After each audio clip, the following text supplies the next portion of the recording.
नमस्कार, मी सिद्धेश ताकवले. सकाळचे 10 वाजतात आणि आपण पाहताय जय महाराष्ट्र. बुलेटिनच्या सुरुवातीलाच बातमी आहे 11वीच्या विद्यार्थ्यांसंदर्भातली. मुंबईमध्ये 11वीचे लाखभर विद्यार्थी आहेत प्रवेशाच्या प्रतीक्षेमध्ये.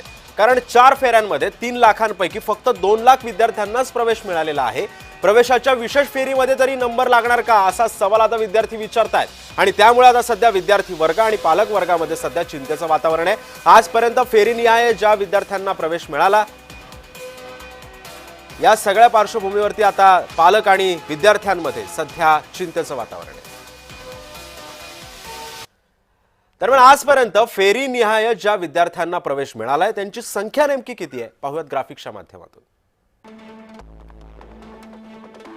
पहिली फेरी होती 68,295, नियमित कोटा होता 4,222 आणि एकूण होते 72,517. तर दुसऱ्या फेरीमध्ये नियमित प्रवेश होते ते म्हणजे 43,960, त्याच्यामध्ये कोटा होता 11,808 आणि एकूण होते 55,768. तर तिसरी फेरी त्याच्यामध्ये नियमित 20,451, तर कोटा होता 7,535 आणि एकूण होते 27,986. तर चौथ्या फेरीमध्ये 17,756, कोटा होता 7,640 आणि एकूण होते 24,896 आणि एकूण 1,50,462, कोटा होता एकूणचा 31,205 आणि ही सगळी टोटल जी आहे ती 1,81,167 इतकी विद्यार्थ्यांना प्रवेश अखेर मिळालेले आहे.